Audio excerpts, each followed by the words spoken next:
Shri Guru Bhyo Namaha.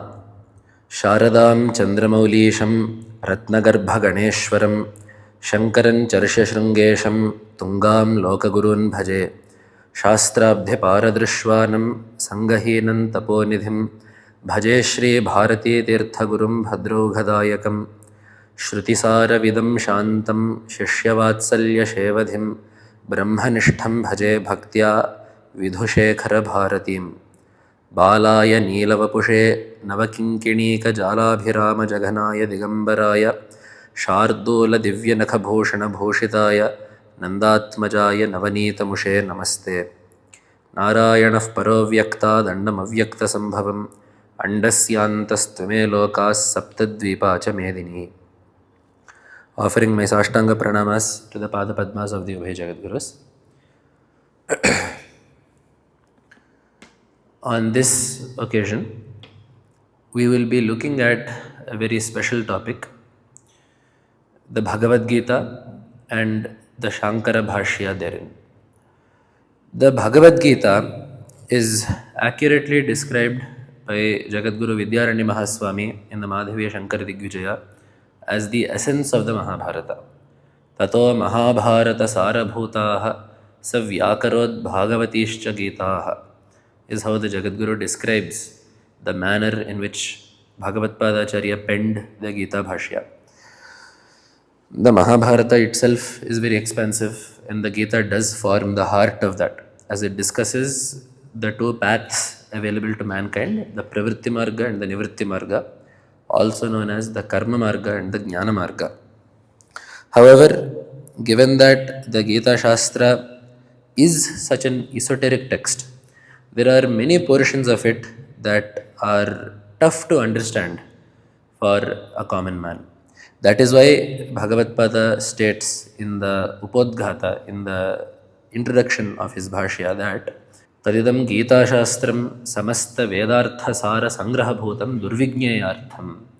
This Bhagavad Gita is verily the essence of the entire corpus of Vedic literature, and therefore is Durvignayartham. So that is why Anekaihi Vivrta Pada Padartha Vakya Vakyartha Nyayamapi Anyarthatve Atyanta Viruddharthatvena Laukikaihi Grihyamana Upalabhya Aham Vivekataha Artha Nirdharanartham Sankshepataha Vivaranam Karishyami is what Bhagavad Pada writes there. Seeing that Anekaihi, many people have tried to explain the Bhagavad Gita with Pada Padartha Vivrta Pada Padartha Vakya Vakyartha Nyayamapi. They have sought to explain the words of the Gita. They have sought to explain the connection of the words in the Gita, that is to say the samasas. They have also sought to explain the Vakyas. They have sought to explain the relationship between Vakyas, that is to say the Tatparya, and Nyaya, the Yuktis, the logical reasoning that is needed to go from one concept to another. Many people have tried to explain this. However, Laukikaihi Atyanta Viruddhatvena Grihyamanam Upalabhya. But seeing that some commentaries have caused more confusion than clarity amongst the general populace, Aham Sankshepataha, in a very short, in a very concise manner, Vivekataha, also in a very discerning manner, Artha Nirdharartham, to clearly show what the meanings of these shlokas are, I shall Vyakhyanam Karishyami, I shall do my best to commentate upon this. This is how Bhagavad Gita, is how Bhagavad Padacharya commences the Bhagavad Gita Bhāṣya. However, here, before we go into the subject material of the text, how is it that we can be sure that Bhagavad Pada has indeed understood the Gita correctly? Of course, putting aside the fact that we have no right to question the jnana of such a Mahatma, how can we be sure that the Advaitic Tatparya that Bhagavad Gita has, that Bhagavad Padacharya has shown in the Gita, is indeed the Gita's intent?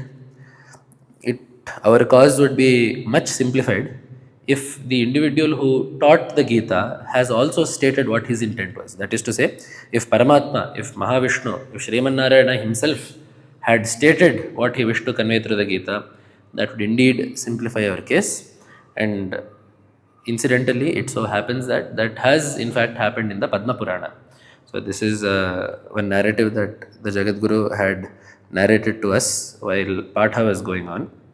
So in the Padmapurana, there is a section titled the Geeta Mahatmya. So Parvati Devi asks Shiva to narrate to her the greatness of this Bhagavad Gita, and Shiva, Parameshwara, then narrates to her how the Mahatmya of Gita was told by Sriman Narayana to Lakshmi Devi, and then thereby begins to relate the conversation. So, as usual, Mahavishnu was reclining on Adi Shesha in the Kshirasagara. Lakshmi Devi was pressing his feet when one doubt occurred to Lakshmi Devi. She asks Mahavishnu, "You are supposed to be in charge of Sthiti. Amongst the Trimurtis, you have taken the responsibility of protecting this entire cosmos. In order to protect the cosmos, one has to be alert and awake. However, I see you sleeping all the time. So how is this possible? How are you at once supposed to be protecting the entire Jagat, but yet sleeping?" To which Mahavishnu replies, "Naham sukhi nidraloho." I am not sleeping, but instead, Nijam Maheshwaram Vapuhu Drishtya Tattvanuvartinya Pashyam Yantarnimagnaya. I am not sleeping. It may appear as though I am sleeping, but in fact, Drishtya Tattvanuvartinya, with an eye to the true reality, keeping my focus on the highest reality, I see myself within me. Pashyami Atmanimagnaya, Antarnimagnaya. I see my own tattva within myself. Nijam Maheshwaram Vapuhu Pashyami. I am looking at my own form. I am meditating upon my own true form, is what Mahavishnu tells her. Then Lakshmi Devi says, "What do you mean your true form? I am seeing you in front of me. You have a Divya Mangala Vigraha, Shankha Chakra Gada Padma, Neela Megha Shyama, Kireta Kundala Hara Keyura. This is the form that is in front of me." So she says, "Tvattah kim param tattvam. Tvameva dhyeyosi yoginam sada, dhyeyosi yaminam sada. Tvameva hi hrishikesha dhyeyosi yaminam sada. Tvattah kim tat param yat tat shrotum kautuhalam hime." I thought until now that all the yogis are meditating upon you. That is to say, you who are Chaturbhuja Shriman Narayana with the Shankha Chakra Gada Padma and so on.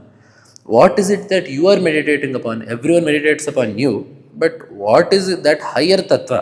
That param tattva, param tattvam. What is that higher tattva that you yourself are meditating upon?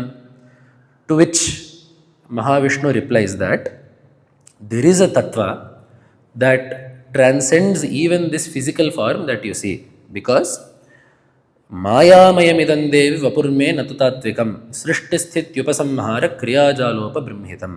This Chaturbhuja Rupa that you see of me is Māyā mayam. That is to say, I have assumed this form using my Māyā Shakti.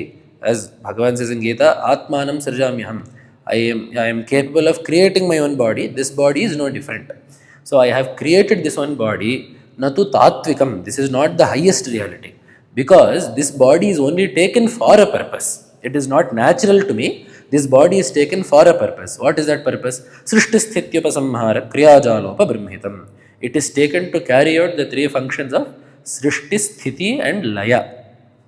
So this is the nature of this body. Then what is the higher nature that I am meditating upon? Tadevam aksharam jyotir atmarupa manamayam paramananda sandoha nishpadi dvaita varjitam. This Atma, the Paratattva that I am meditating upon is akṣara. It is immutable. Jyotihi, Atma Rupam. It is of the nature of my true self. Anamayam. There is nothing that afflicts it. Paranandaika sandoha nishpadi. It is the cause of the highest happiness. And Dvaita Varjitam. There is no Dvaita in it whatsoever. There is no Bheda in it whatsoever. And then Bhagavan continues to say that Nirmathya Bahudhalokya Veda Shastram Budhim Sudhi Dvaipayano Yada Sadhya Geeta Shastram Pranitavan. That is how Bhagavan describes it. It is this very tattva that I have described that is bereft of all Dvaita. That is to say Advaita, which is discussed in the Geeta, and that is what Nirmathya Bahudhalokya Veda Shastram Budhim. Having churned the entire corpus of Vedic literature, all the Vedas and the Shastras, Dvaipayanaha yad asadhya. Having realized which tattva, Dvaipayana, Veda Vyasa, Geeta Shastram Visrishtavan. He has composed the Bhagavad Gita within the Mahabharata. And even more, Shuddha Samvit Prabhalabham Paranandaika Sundaram Rupam Aishwaram Atmaikya Gamyam Geeta Su Kirtitam. And even more, how has this been described in the Vedas? So the Tattva is Dvaita Varjita. That is what Veda Vyasa Maharshi has written into the Geetas. And can we describe the Tattva a bit more? Shuddha Samvit Prabhalabham. It is attained through pure Jnana. Paranandaika Sundaram. It is beautiful due to its being the highest Ananda. Rupam Aishwaram. It is the true form of Īśvara. And how is that realized? Atmaikya Gamyam. When the singularity of the Atma is realized, when it is realized that there are not multiple Atmas, there are not many Jivas and Īśvara and the Jiva being separate from the Īśvara, when it is realized that there is only one Atma, that through the Māyā is appearing as Īśvara and through the Jivopadhi is appearing as the Jiva, when that Atmaikya is realized, Atmaikya Gamyam, that Tattva is Geetasu Kirtitam. This Tattva has been described in the Geetas, in the Bhagavad Gita. So, Mahavishnu has stated extremely clearly that the Tattva described in the Geetas is Dvaita Varjitam and Shuddha Samvit Prabhalabham and Atmaikya Gamyam Aishwaram. These are important Visheshanas because it is telling us that the Tattva that Bhagavan is teaching in the Gita is Advaita, it is bereft of all Dvaita. Samvit Prabhalabham, it is only, this Tattva is only obtainable through Jnana, no other means. It is also telling us that Aishwaram, it is telling us the true nature of Īśvara. So, Īśvara is appearing to us to do Srishti Sthiti Laya. His true nature is what the Geetas are talking about, and that true nature is Atmaikya Gamyam. It is talking about the unity of the Jivatma with Paramatma. So, this is clearly what Bhagavan has told in the Gita, and given that Bhagavad Pada has emphatically stated the same throughout the Gita and has ensured that this same Tattva has been brought out without any doubt, we can be assured that Bhagavad Pada has not strayed at all from the intent of Bhagavan when the Gita was told. That being said, understanding the Gita is still not so easy. As we said, there are many verses, many shlokas, many statements that at a glance, at a cursory glance, appear contradictory. Bhagavad Pada beautifully resolves all such contradictions without having to stray from the text. So, one quality of Bhagavad Pada's Gita Bhāṣya is Bhagavad Pada shows Vyutpattis and Vigraha in the Bhagavad Gita to such a great extent that we do not see the same style even in the Brahma Sutra Bhāṣya. The reason for this is quite simple. Bhagavad Pada himself has stated that the Gita has gotten so jumbled up by commentators who have not properly explained the Pada, Padartha, Vakya, Vakyartha and Nyayas. So Bhagavad Pada, by commentating upon the derivation of each word, by giving the Vigraha Vakya, the construction of each samasa, gives no room for doubt that he is straying from the intent of the text. We shall also see examples of that. So in the remaining time of this talk, we shall be mainly focusing on how Bhagavad Pada has resolved contradictory statements in the Bhagavad Gita without deviating from the intent of the text, without putting words in Bhagavan's mouth, without running away from the text and giving far-fetched meanings. How Bhagavad Pada has stayed on track, very true to the intent of the Gita, while also resolving contradictions.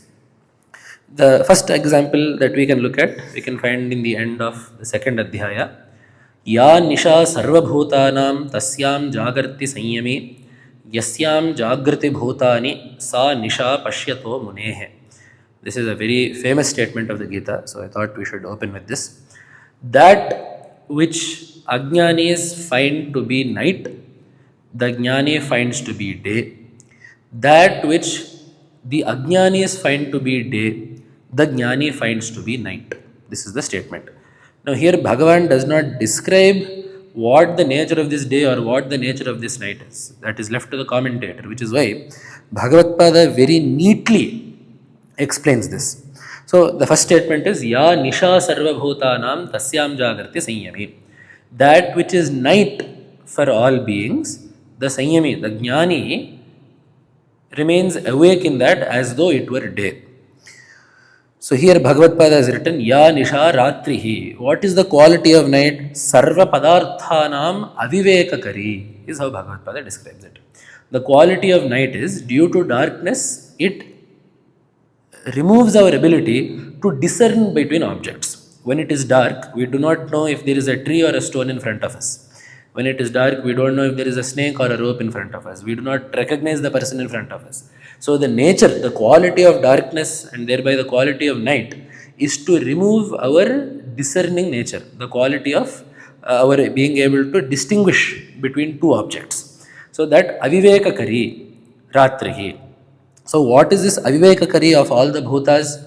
They are unable to distinguish between Atma and Anatma. That is why the state of ajnana, that is to say laukika vyavahāra, is discussed later. But when it comes to the Atma jnana, when beings are unable to discern between Atma and something else, the knowledge of Atma is like night to them, as they are unable to discern it properly. However, for a Jnani, he is able to clearly see the true reality that lays in front of him. Here, the example that Bhagavad Pada has given is Yatha Naktancharanam Ahareva Sat Anyesham Nisha Bhavati Tadvat Naktanchara Sthaniyanam Ajnanam Sarvabhūtānam Nisheva Nisha paramārtha Tattvam Vivekino Vishayaha Prajñasya Vishayaha is what Bhagavad Pada has said here. So just as for nocturnal animals such as the owl, the day itself appears like night because the nocturnal animals are unable to see during the day. They are unable to distinguish between objects during the day. So anyesham ahareva sata, although it is day for other beings, these naktancharaha, these nocturnal animals believe it to be night because they are unable to distinguish between objects. However, for beings that are indeed diurnal, for them they see everything clearly during the day. In the same way, the Jnani sees the Atma clearly for what it is. He does not confuse it with the Anatma. He realizes clearly the difference between the Atma and the Karya Karana Sanghata, the body-mind complex. Now, the second part of the statement, the reverse statement is Yasyam Jagriti Bhūtāni Sa Nisha Paśyato Munehe. That which all beings find to be day, the Jnani finds to be night. So here Bhagavad Pada says Yasyam Grahya Grahaka Bheva Lakshanayam Avidya Nishayam Prasuptanyeva Bhūtāni Jagrati Tyachyante Prasuptaheva Swapnadrishaha Sa Nisha Avidya Rupatvat Paramartha Tattvam Paśyato Munehe. So that in which all the jivas find great interest in acting. The Grahya Graha Bheda Lakshanayam. When all beings, during the day, all beings conduct activity. They undergo various transactions. So that Ajnanavastha of Bheda, in which all beings transact in, for the Jnani, that is Nisha, because he knows it to be born of Avidya. Given that Avidya is likened with Tamas, the Jnani knows that vyavahāra is born of Ajnana, and therefore to him, this vyavahāra appears like night, born out of darkness, whereas for Ajnanis, for them it is like day, the time where they can happily conduct all their activities. So in this way, Bhagavad Pada has very neatly explained, Ya Nisha Sarvabhūtānam Tasyam Jagrati Sanyami Yasyam Jagrati Bhūtāni Sa Nisha Paśyato Munehe. Atma Jnana, the Atma Tattva is like day to a nocturnal animal, just is like the Atma Jnana is to Ajnanis as day is to a nocturnal animal, and the Jnani is like a being who is awake during the day. In the same way, the reverse is the Ajnani feels reality to be the state of his existence. That is to say, he believes the vyavahāra jagat, he believes the transactional world to be the true state of his existence, which is why he is ever alert and intent on conducting activity as beings are during the day. Whereas the Jnani realizes this to be born of avidya and therefore like the night. So that is how Bhagavad Pada has neatly resolved this shloka. Then there is one more shloka that we get in the Chaturtha Adhyaya, in the fourth shloka, where Bhagavan is discussing karma. So karmaṇy yaf paśyet akarmaṇi cha karmayah sa buddhiman manushyeshu sa yuktah kritsna karma krita. Bhagavan is saying that he who sees karma to be akarma and someone who sees akarma to be karma, he alone is wise among men and he alone has achieved the fruit of all karma. Here Bhagavad Pada very rightly asks, Nanu kathamidam viruddhamuchyate, karma akarmeti, akarma cha karmeti.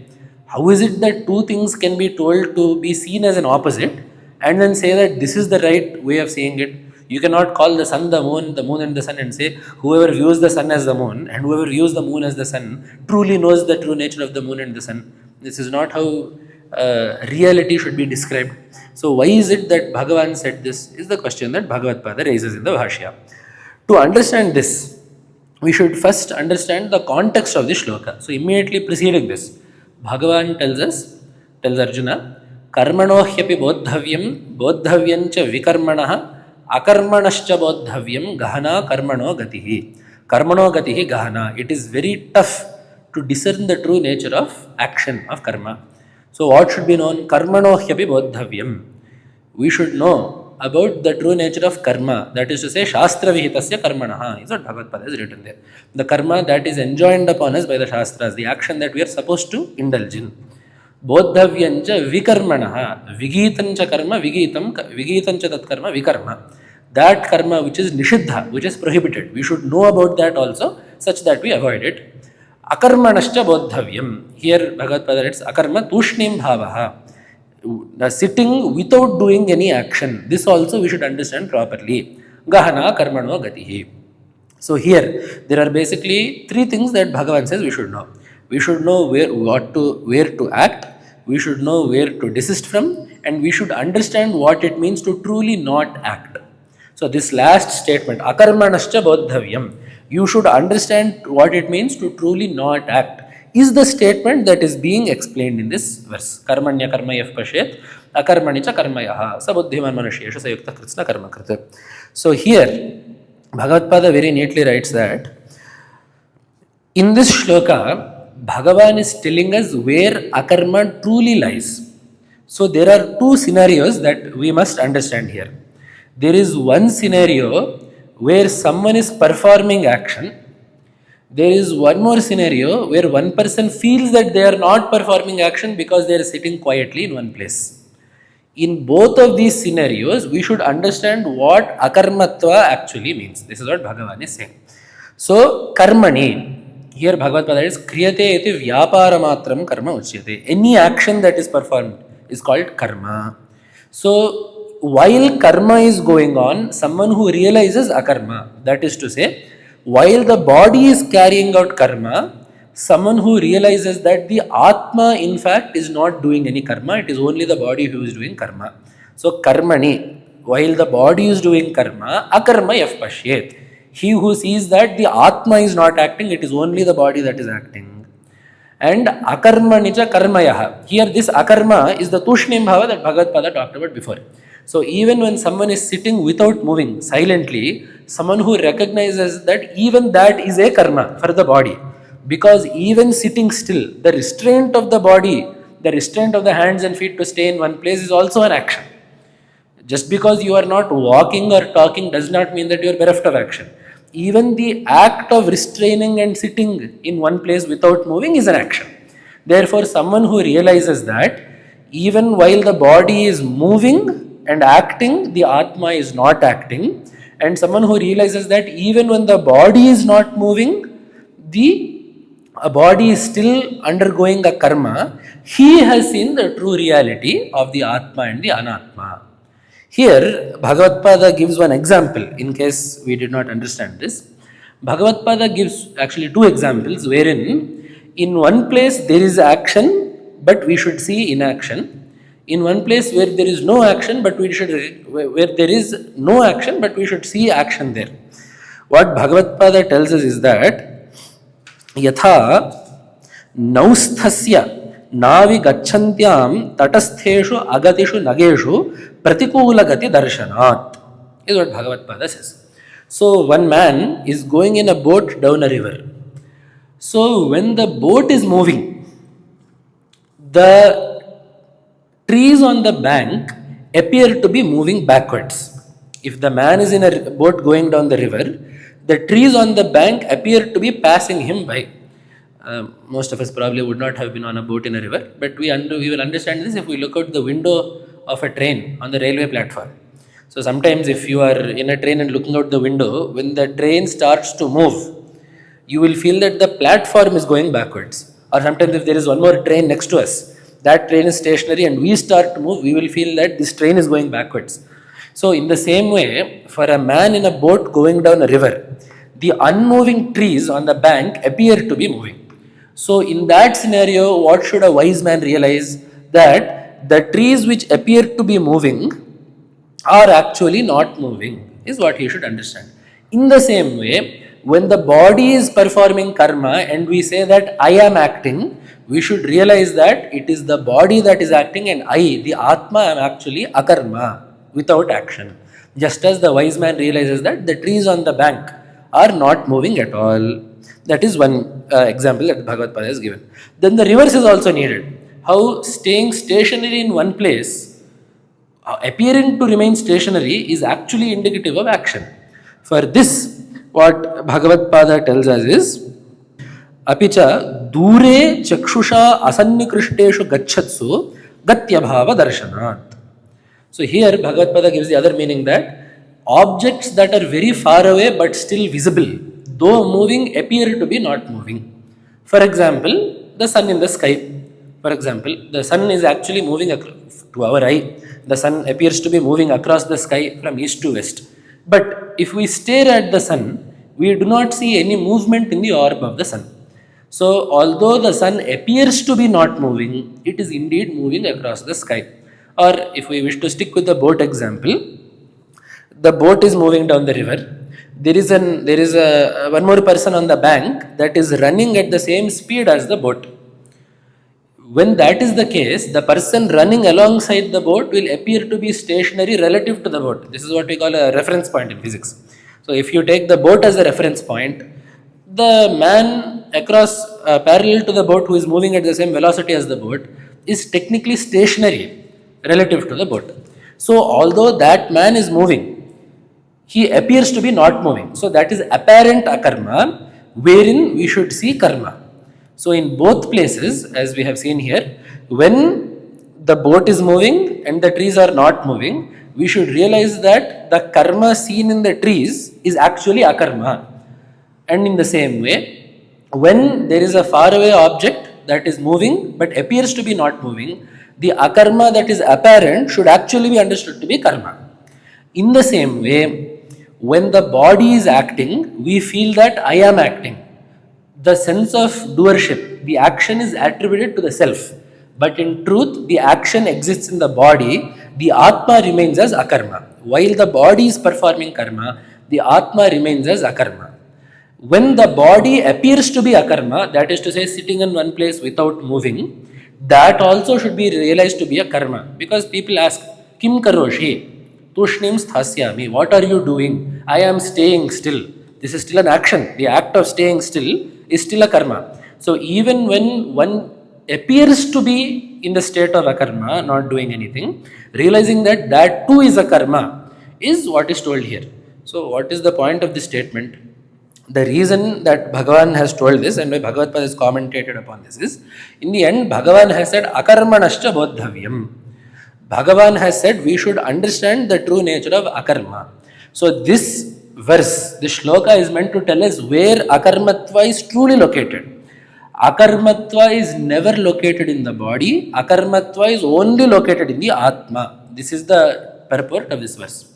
So even when the body is moving, the akarmatva is located in the Ātma, not in the body. Even when the body is not moving, it appears to be akarma. Even then akarmatva is located only in the Ātma, the body is still having a karma. That is what this verse is saying. So basically it is telling us that the lack of karma is only present in the Ātma, never present in the body. Karma is only present in the body, it is never present in the Ātma. So this verse is meant to tell us that the Ātma is nishkriya. How the Upanishads tell us, nirgunam nishkriyam shantam niravadyam niranjanam. The Ātma is always nishkriya, the body is always sakriya. That is the discerning nature that the shloka is telling us to see. Which is why someone who recognizes this is said to have that proper viveka. That is why he is sabuddhiman manushyeshu. He has realized the true nature of the Ātma and realized the true nature of the body. Because someone who has not realized this will feel that when they are acting, that the Ātma is also acting. They will feel that if I wish to rid myself of karma, it is enough if I sit still without moving. That is what Bhagavan says later on. Nahi kaschit kshanamapi jagatishtatya karma krita. It is impossible for anyone to stay even a second without doing karma, even if they are sitting with their hands tied. And even later on, sarvendriyani sanyamya yaste manasasmaran indriyarthan. Even if you sit with your physical body unmoving, your mind is still working. Your mind is still part of your body. It is part of your sukshma sharira. So your body still has karma in it. So this verse is meant to give us the discernment that the Ātma is always nishkriya, regardless of whether there is action in the body or not. The Ātma is always nishkriya, regardless of whether there is a visible karma in the body or not. The body is always sakriya. This is the discerning nature that this shloka is pointing us towards, and that Bhagavad Pada has very beautifully, clearly brought out in his Bhāṣya. Then there is one more instance that I would like to look at in the 9th Adhyaya, where Bhagavan is telling about the Rajavidya Rajaguhya Yoga. There he says, Māyā tatamidam sarvam jagad avyakta murtina matsthāni sarvabhūtāni nachaham teshvavasthitaha. This is a very straightforward statement. Maya idam sarvam jagat tatam. I have permeated this entire jagat. How? Avyakta murtina means karana agochara swarupena, with a swarupa that is not visible to the indriyas and the eyes. That with such a nature, I have permeated this entire cosmos. Matsthāni sarvabhūtāni. All beings abide in me. All beings draw their sustenance from me. Nachaham teshvavasthitaha. But I do not derive my sustenance from them. So far, straightforward. But then immediately Bhagavan says, Nacha matsthāni bhūtāni paśyame yogameshwaram. In fact, the beings also are not there in me. This is what Bhagavan says. How is this possible? Bhagavan has said exactly in the previous shloka, matsthāni sarvabhūtāni. All beings exist in me. Is what Bhagavan has said in the previous shloka. In the immediate next shloka, Bhagavan has said, Nacha matsthāni bhūtāni. The exact order, matsthāni sarvabhūtāni, bhūtāni matsthāni na. Bhagavan has said two opposite things back to back. How are we to understand this? This is only understandable through the Advaitic concept of paramārtha and mithya. So clearly Bhagavad Pada writes that matsthāni sarvabhūtāni means all beings draw their sustenance from me. Their vyavahāraya avakalpate. Ātmana vina nakinchid vastu vyavahāraya avakalpate. The beings exist in vyavahāra only because I permeate them. Just as the snake would not exist if there were no rope. Just as a dream would not exist if there were no dreamer. In the same way, all beings exist in me alone, is what the first statement means. What does the second statement, Nacha matsthāni bhūtāni, means? In truth, there is no being separate from myself. When we say that all beings exist in me, it means that there must be a being separate from myself. But in truth, there is no such being separate from me. That way, yogam ātmanaha yāthātmyam ityarthaha. Ātmanaha yogam yāthātmyam ityarthaha is what Bhagavad Pada writes. So, yāthātmya, in my true nature, as we said in the Padmapurana, when Bhagavan said Ātmaikya gamyam dvaitavarjitam, in that state, Īśvaram yāthātmyam, in the true nature of Īśvara, as that Brahman, because Brahman and Īśvara are not different things. Brahman with regards to the Jagat, when Brahman conducts transaction with the Jagat, it is called Īśvara. When Brahman is bereft of the Jagat, it is the Nirguna Brahman. So when we view Brahman, when we view Īśvara as bereft of that Prapancha, in that state, Nacha matsthāni bhūtāni, there are no actual beings that exist separately from me. There is no second being besides myself. This is the yāthātmya. This is the reality. But in vyavahāra, matsthāni sarvabhūtāni, when it comes to worldly transactions, at the level of the reality of the world, all beings exist in me. Their vyavahāra is possible only because of me. So here Bhagavad Pada has very neatly resolved these two statements by clearly delineating the difference between paramārtha and vyavahāra. Then there is one more example I would like to bring to show. Until now we have seen how Bhagavad Pada has resolved certain discrepancies. Now there is one or two verses that I would like to bring to the viewer's attention, simply because these verses are very often misquoted, and they are only able to be misquoted if we go very far from the meaning that the Geeta gives us, that Bhagavan himself gives us.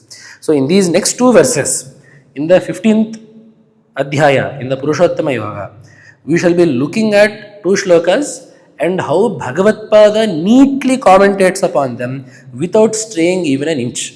If we have to give any other meaning, we would have to stray very far from the text. What are these 2 shlokas?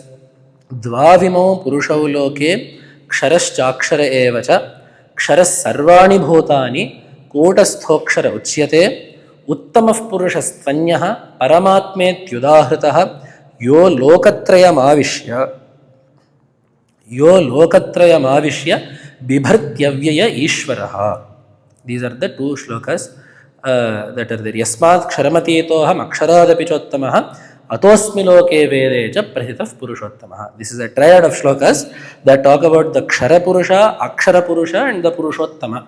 These 3 individuals are there. Now let us quickly go through the base meaning of the shloka and then we will see what Bhagavad-pada's commentary tells us. Dvavimo purusho loke. There are 2 purushas in this world. Kṣarascha akṣara eva ca. They are titled kṣara and akṣara.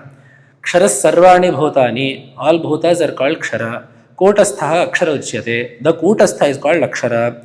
Uttamah puruṣastvanyah. There is, separate from these 2, there is one more entity called Uttama Purusha. He is also called Paramatmetyudāhritah. He is also called Paramatma.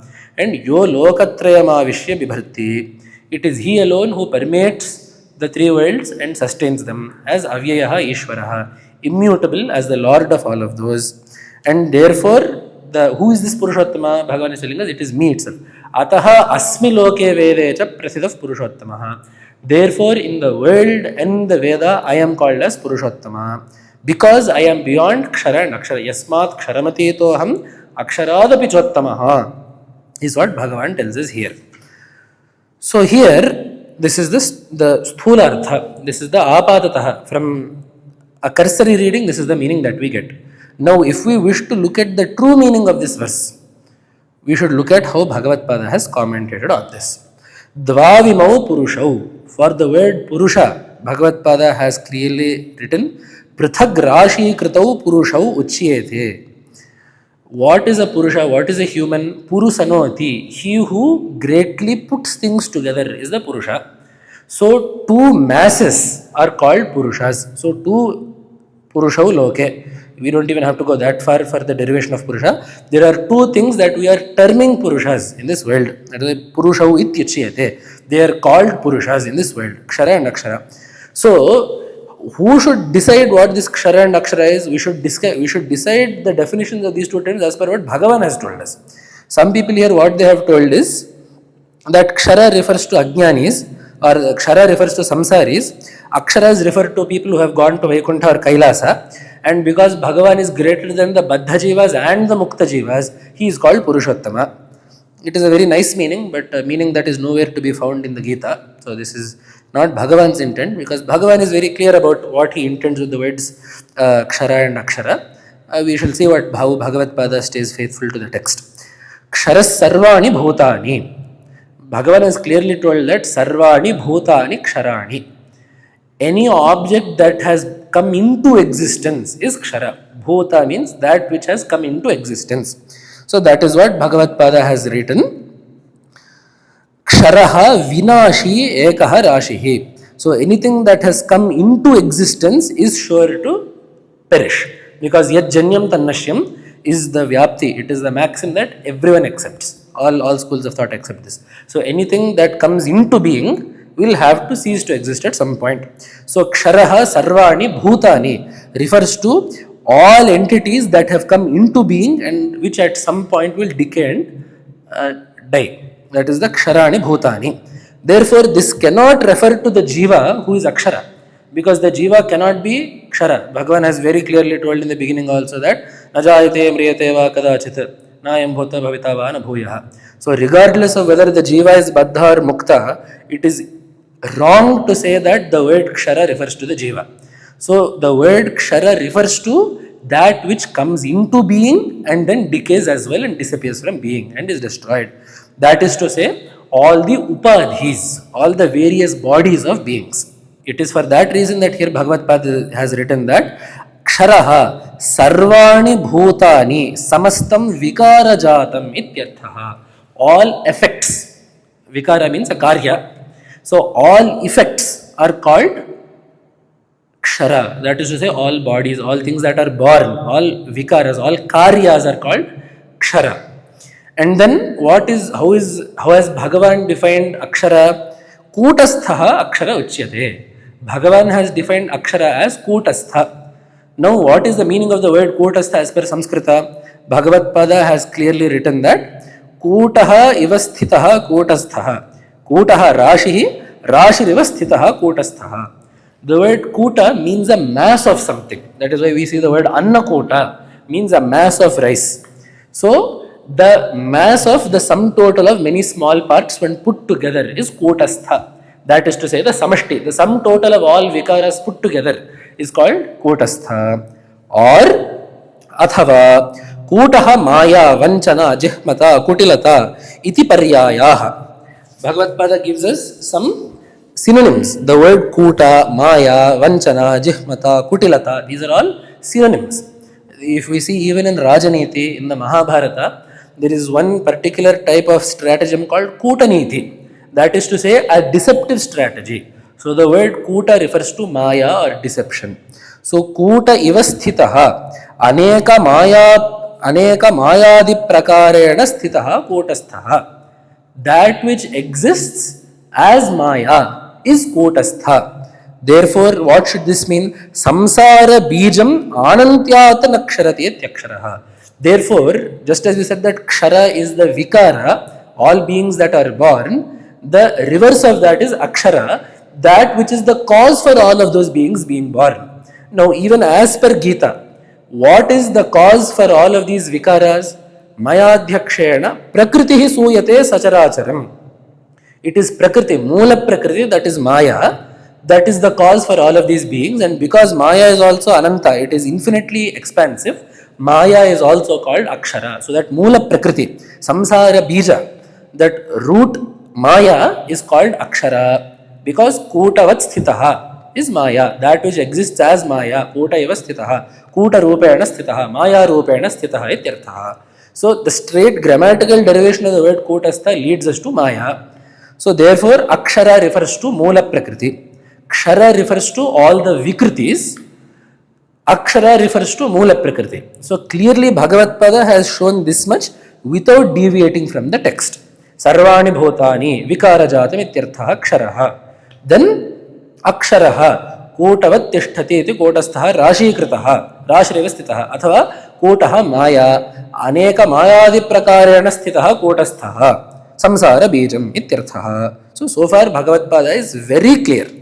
And then uttamah purushas tvanyaha, separate from the vikaras and also separate from their karana, the prakriti, separate from all the vikritis, and also separate from their prakriti, karana, which is moola prakriti, is the paramārtha, purusha, who is paramātme tyudahritaha, which is exactly what is told earlier in the Geeta as nasat tannasad uchyate. It is not called sat as the karya, it is not called asat as the karana. So, or the reverse is also told. Sometimes sat is the karya, sat is the karana, but sad asat refer to the karya and the karana. Ātma is neither karya nor a karana. Natasya karyam karanancha vidyate is what Shruti is telling us. So, kṣara refers to the karya, akṣara refers to the karana, that is, kṣara refers to the vikriti, akṣara refers to the prakriti. Paramatma is neither prakriti nor a vikriti. Na prakritir na vikritif purushaha is also what the Sankhyas say as well, and we agree with them in that regard. So that is the uttamah purushastvanyaf paramatme tyudahrataha. It is that Atma Padartha, that Brahman, that Īśvara, who is separate from all of this.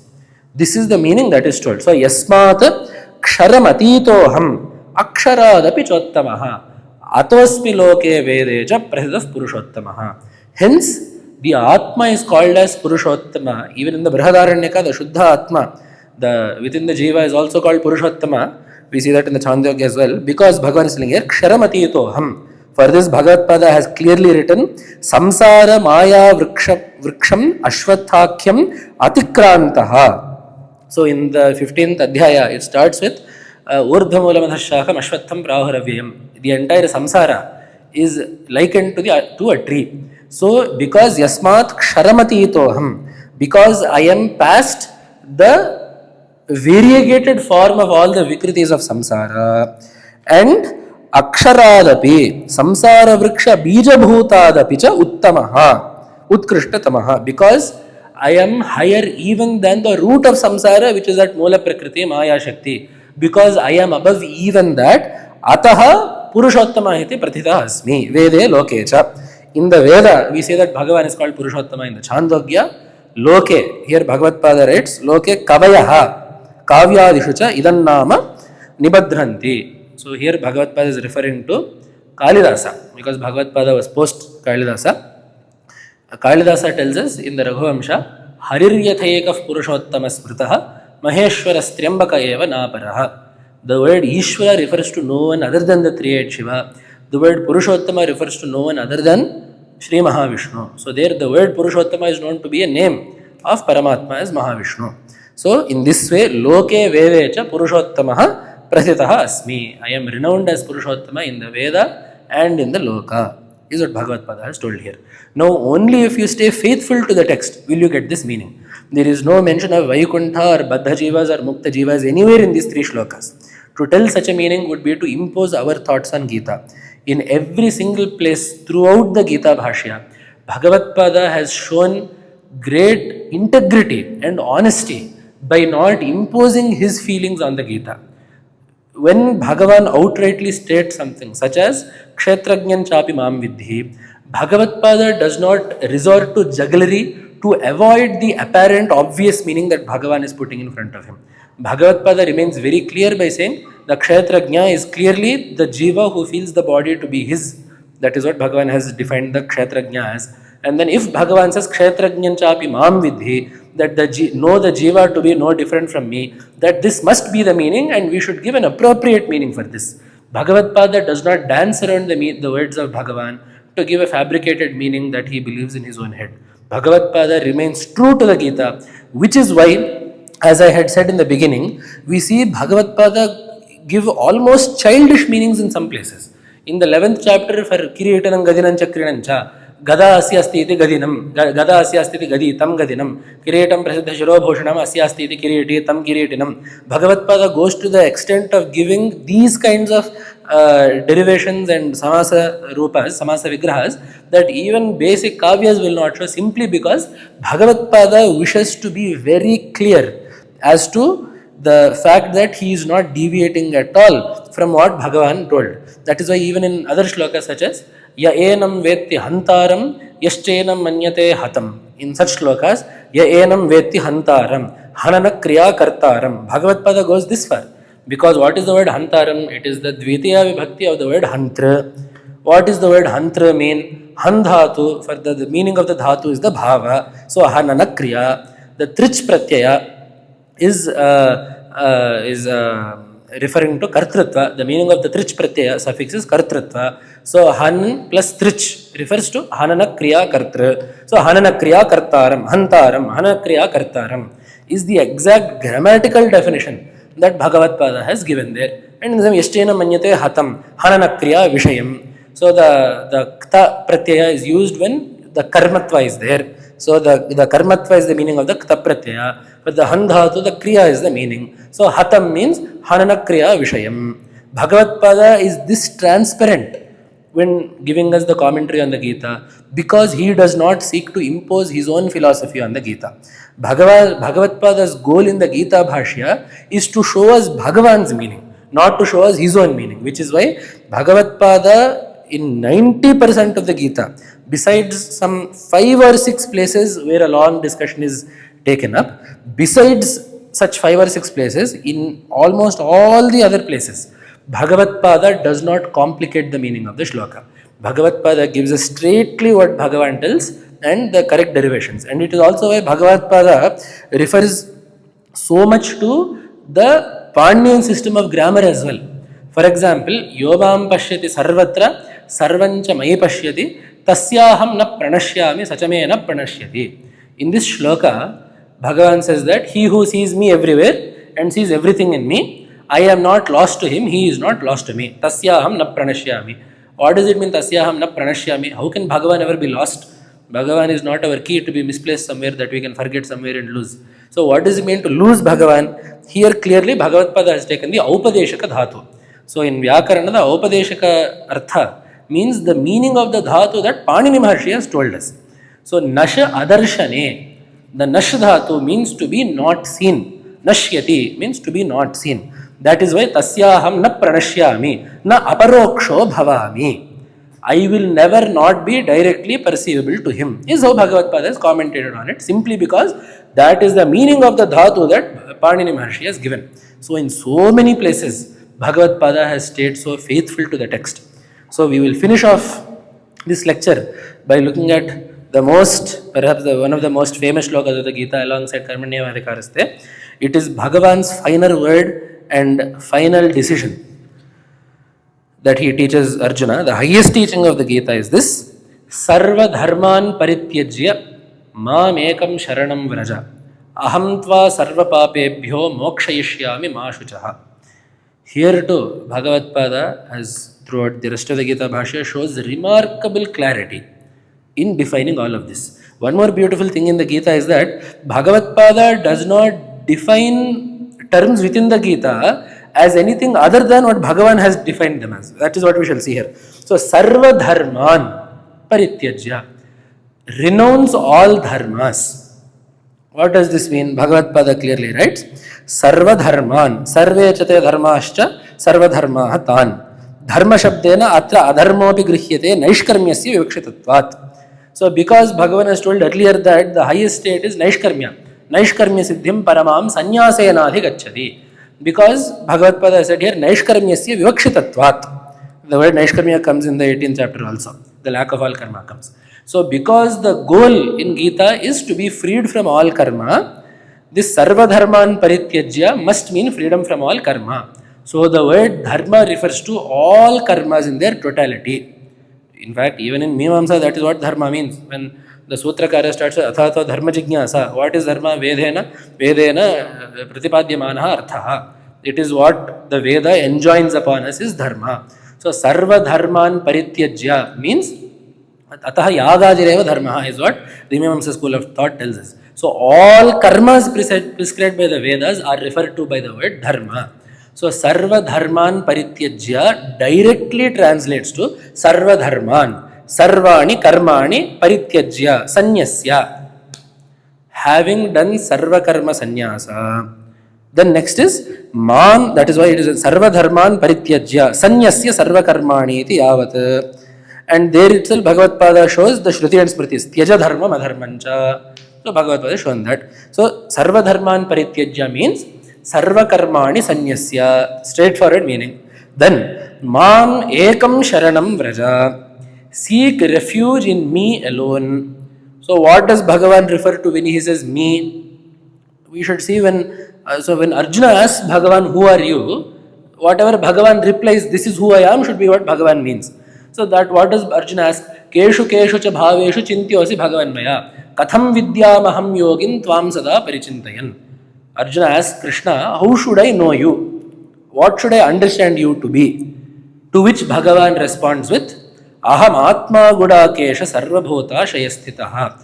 I am the Atma that you find within every single being. Atma, not Atmas. I am the Atma that is found in every single being. So, when Bhagavan says Mam, what has Bhagavan shown? What has Bhagavan explicitly stated himself to be earlier in the text? Aham Atma Gudakesha. And if we go even further, Jnani to Atma eva mematam, even such statements are there. But here, Aham Atma Gudakesha Sarvabhūta Shayasthitaha. So, Bhagavan has stated himself to be the Atma that is there within every being.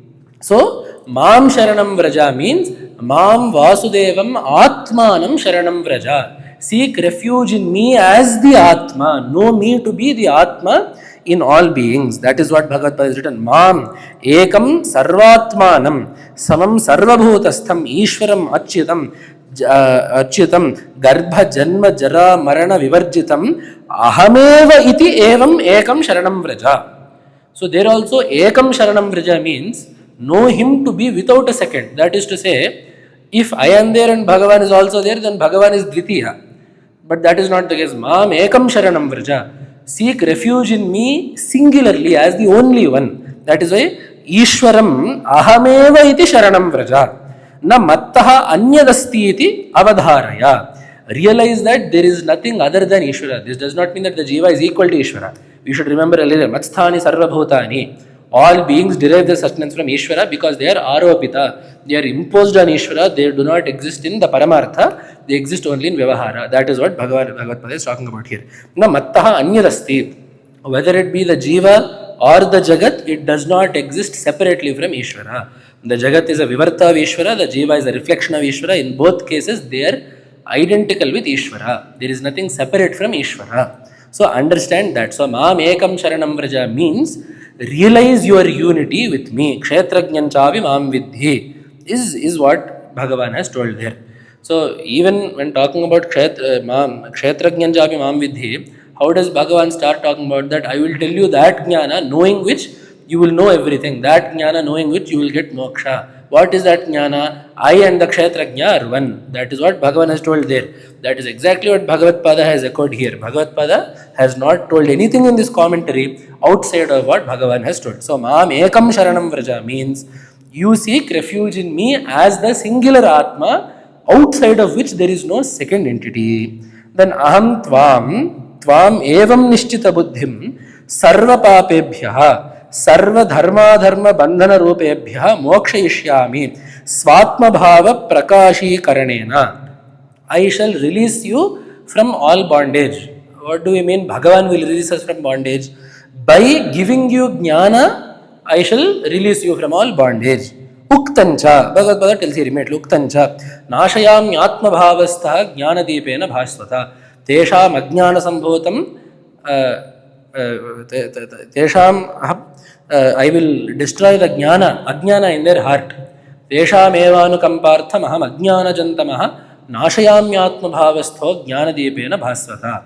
As jnana, I shall shine in their hearts, remove ajnana and thereby grant them moksha. So, ataha ma shuchaha, do not worry. So basically the very straightforward meaning of the shloka is that Sarvadharmān Parityajya, Sarvakarmaṇi Sanyasya, Mam Ekam, Ahameva, Mam Ekam means Sarvatmanam, Īśvaram, Ahameva iti, Mattaha Anyan Nasti iti Sharanam Vraja. Seek refuge in Īśvara as the singular identity which has no other entity. There is no second entity separate from it. And remember that I am not separate from that entity. With such abheda jnana, seek refuge in me. Aham tva sarvapapebhyo mokshayishyami. By giving you jnana, I will remove all papa from you. This is not just sharanagati and karuna. It has to be through jnana.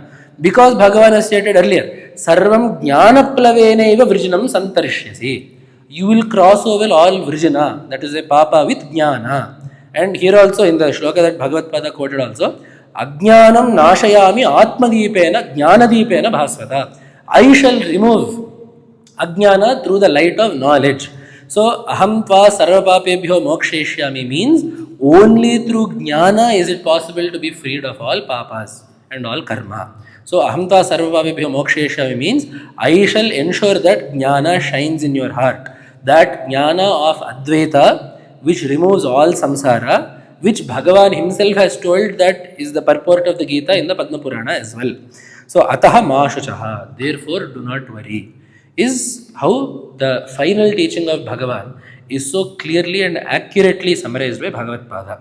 So, this is but a mere drop, a quick glance at the beauty of the Sutra, of the Brahma Sutra, of the Bhagavad Gita Bhāṣya of Jagadguru Srimad Adi Shankaracharya.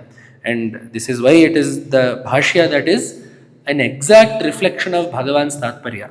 So, as we said, there are two reasons for this, if I can just reiterate those.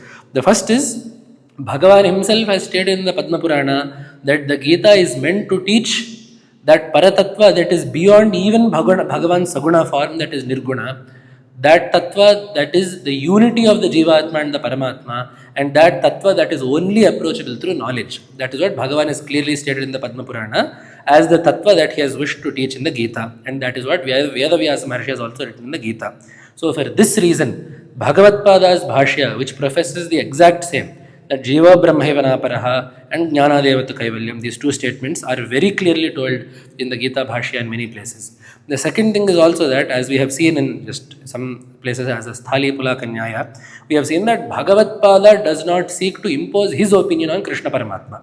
Bhagavad Pada, of course, being a great Vaishnava, a great Vishnu Bhakta of the highest order, realizing the true nature of Vishnu rather than limiting Vishnu to just a name and a form.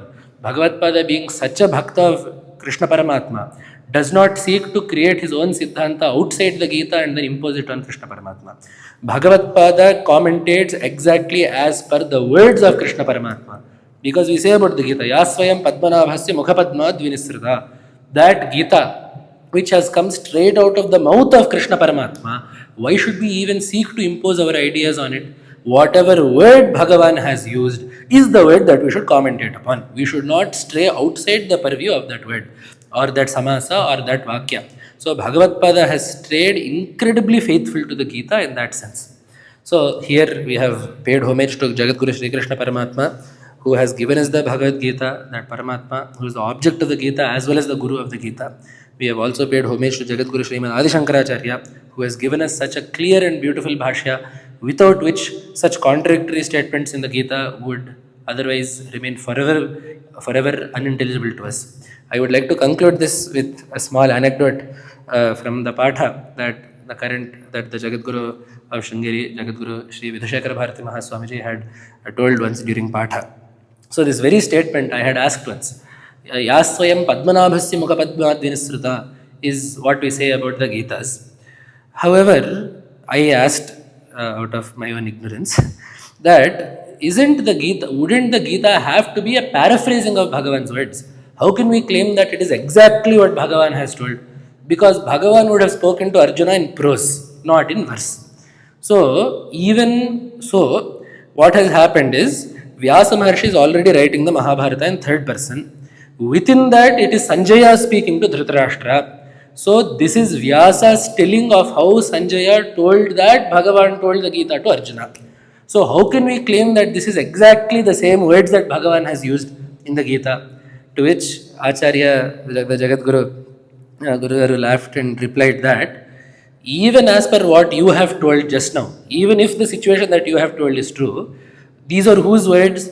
This is how Vyasa Maharshi has described Sanjaya's retelling of what Bhagavan told. So you accept that whether they are directly Bhagavan's words or not, these are directly the words of Vyasa Maharshi, at least that much you have accepted. Vyasa Maharshi himself is Padmanabha, because Vyasa Maharshi himself is an avatar of Mahavishnu. We are saying Jnana Shakti Avataraya Namo Bhagavato Harehe. So even if you don't say that this is a direct transcript of what Bhagavan Krishna Paramatma has told, you will have to at least accept that this is exactly what Vyasa Maharshi has wrote. So you take it as this is exactly what the avatar of Mahavishnu Vyasa Maharshi has written. Therefore it is a complete pramana as it is. That aside though, these are the words of Paramatma, there is no doubt in that. Then what we can understand is Vyasa Maharshi has just arranged Paramatma's words into shlokas. He has not used his own words. Is how the Jagadguru very mercifully and with so much vatsalya quelled perhaps a very silly question that I had during class.